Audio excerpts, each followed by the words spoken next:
गुरुजी, हिंदू लड़का कर सकता है फिर इस हिसाब से मुस्लिम लड़की से शादी? क्योंकि मैंने लव जिहाद वाला मुद्दा इसलिए पूछा था क्योंकि कहा जाता है कि धर्म चेंज करवाने का, जो कि इस्लाम में आप मतलब हम सुनते हैं कि उनका प्रचलन ऐसा है कि धर्म चेंज हो जाएगा तभी शादी हो सकती है।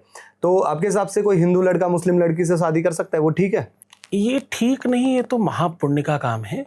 आप किसी को जेल से, किसी को नर्क से, किसी को कीचड़ से निकाल कर बाहर ले आओ, किसी को आतताई अव्यवस्था से बाहर निकाल कर ले आओ, कोई आग में जल रहा उसे बचा ले जाओ, तो ये तो महापुण्य है, ये तो सत्कर्म है, ये तो करना ही चाहिए, ये तो बहुत अच्छा हो जाएगा। एक तरफ वो है जहाँ पर बहुत अनैतिकता है। मुस्लिमों में स्त्रियों का जीवन क्या है? नर्क से बदतर है। वहाँ क्या जीवन है? वहाँ तो अब आप एक बात बहुत अच्छी समझना, 2 सेकंड में आपको बड़ी बढ़िया बात समझ में आ जाएगी। आपके यहाँ स्वर्ग में जाने के लिए क्या करना पड़ता है? हिंदू धर्म में आपको स्वर्ग में जाने के लिए अच्छे कर्म करने होते हैं, पूजा पाठ करनी होती है, सम्मान करना होता है।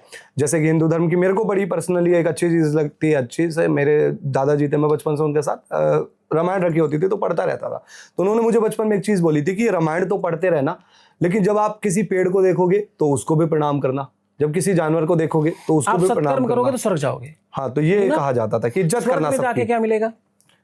स्वर्ग में आपके लिए सारी आप भगवान के पास होगे, खास तौर पर मतलब भगवान की सेवा करोगे, भगवान की सेवा करोगे, भगवान के कार्य में आप लग जाओगे, आप उनके पार्षद बन जाओगे, आप उनके काम में लग जाओगे, आप अच्छे काम। मेरे को इसमें लेकिन दूसरा मेरा पॉइंट ये आ जाता है गुरुजी की स्वर्ग में जाना ये होगा कि आपको दुख नहीं मिलेगा। मेन चीज, आप नर्क में नहीं जाओगे, एक ही बात है, आप स्वर्ग में जाओगे, भगवान के काम करोगे, भगवान के पार्षद बनोगे और अच्छे कर्म करने वाले लोगों में आप गिने जाओगे, यही ना। अब आप दूसरी तरफ चले जाओ। यहाँ क्या है?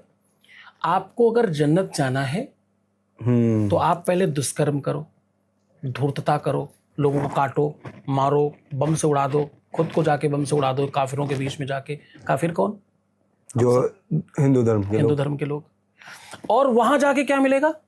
यहाँ तो आपने 2 4 10 शादियां करी रखी हैं, वहां पे 72, वहां आपको 72 स्त्रियां सुंदर सुशील मिलेंगी, यानी कुकर्म करने की व्यवस्था मिलेगी स्वर्ग में।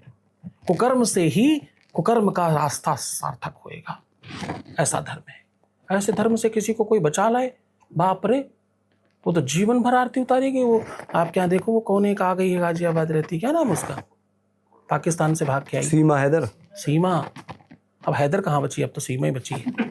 अब कहाँ हैदर है? अब वो सीमा है भी नहीं और दर भी नहीं। उसने उस दर को भी छोड़ दिया और दर अब है भी नहीं, जो था अब है नहीं। तो ना है ना दर है, दोनों खत्म हो गया उसका।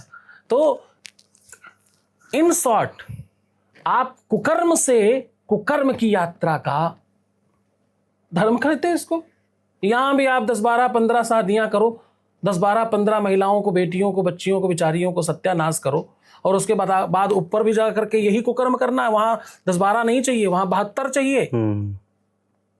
मतलब कुकर्मी ही रहोगे मरने के बाद भी, इधर भी नहीं छुटना, उधर भी यही सब करना है। तो ऐसे धूर्त मानसिकता के धर्म को आप कैसे अच्छा मानते? वहां से तो किसी को बचा लाओ, किसी को सुरक्षित कर लाओ, ये तो ये बड़ा धर्म है। ये आपके साथ